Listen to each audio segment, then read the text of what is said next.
Di Ikonium pun kedua rasul itu masuk ke rumah ibadat orang Yahudi, lalu mengajar sedemikian rupa, sehingga sejumlah besar orang Yahudi dan orang Yunani menjadi percaya. Tetapi orang-orang Yahudi yang menolak pemberitaan mereka memanaskan hati orang-orang yang tidak mengenal Allah dan membuat mereka gusar terhadap saudara-saudara itu. Paulus dan Barnabas tinggal beberapa waktu lamanya di situ. Mereka mengajar dengan berani karena mereka percaya kepada Tuhan. Dan Tuhan menguatkan berita tentang kasih karunia-Nya dengan mengaruniakan kepada mereka kuasa untuk mengadakan tanda-tanda dan mujizat-mujizat. Tetapi orang banyak di kota itu terbelah menjadi dua.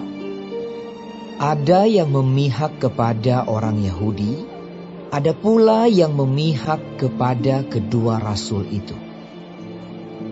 Maka mulailah orang-orang yang tidak mengenal Allah dan orang-orang Yahudi bersama-sama dengan pemimpin-pemimpin mereka menimbulkan suatu gerakan untuk menyiksa dan melempari kedua rasul itu dengan batu. Setelah rasul-rasul itu mengetahuinya, menyingkirlah mereka ke kota-kota di Likaonia, yaitu Listra dan Derbe dan daerah sekitarnya. Di situ mereka memberitakan Injil. Di Listra ada seorang yang duduk saja karena lemah kakinya dan lumpuh sejak ia dilahirkan dan belum pernah dapat berjalan.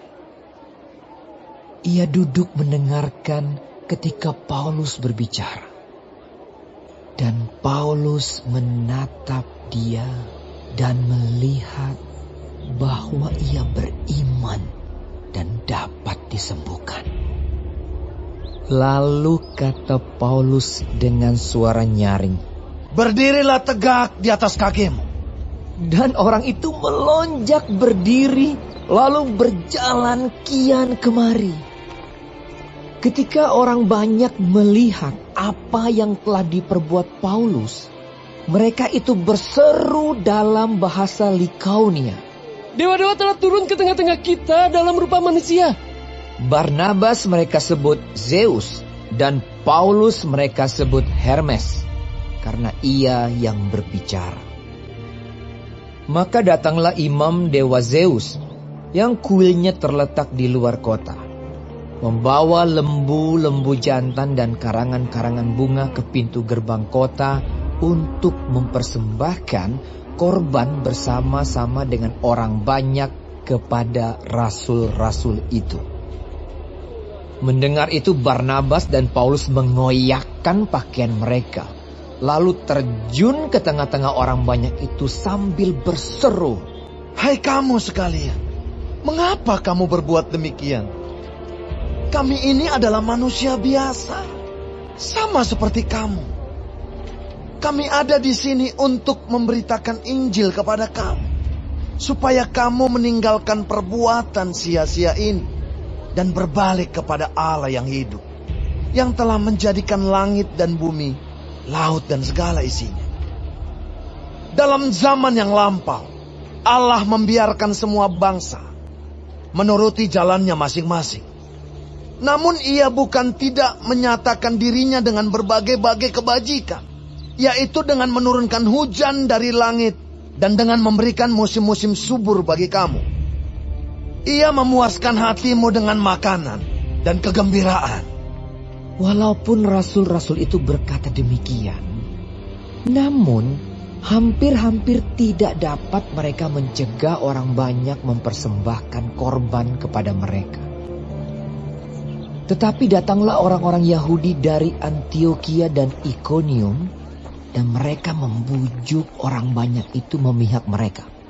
Lalu mereka melempari Paulus dengan batu dan menyeretnya keluar kota, karena mereka menyangka bahwa ia telah mati. Akan tetapi, ketika murid-murid itu berdiri mengelilingi dia, bangkitlah ia lalu masuk ke dalam kota. Keesokan harinya, berangkatlah ia bersama-sama dengan Barnabas ke Derbe. Paulus dan Barnabas memberitakan Injil di kota itu dan memperoleh banyak murid. Lalu kembalilah mereka ke Listra, Ikonium, dan Antiokhia. Di tempat itu mereka menguatkan hati murid-murid itu dan menasihati mereka supaya mereka bertekun di dalam iman dan mengatakan bahwa untuk masuk ke dalam kerajaan Allah, kita harus mengalami banyak sengsara. Di tiap-tiap jemaat rasul-rasul itu menetapkan penatua-penatua bagi jemaat itu, dan setelah berdoa dan berpuasa, mereka menyerahkan penatua-penatua itu kepada Tuhan yang adalah sumber kepercayaan mereka. Mereka menjelajah seluruh Pisidia dan tiba di Pamfilia.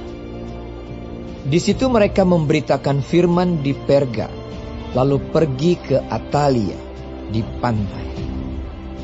Dari situ berlayarlah mereka ke Antiokhia.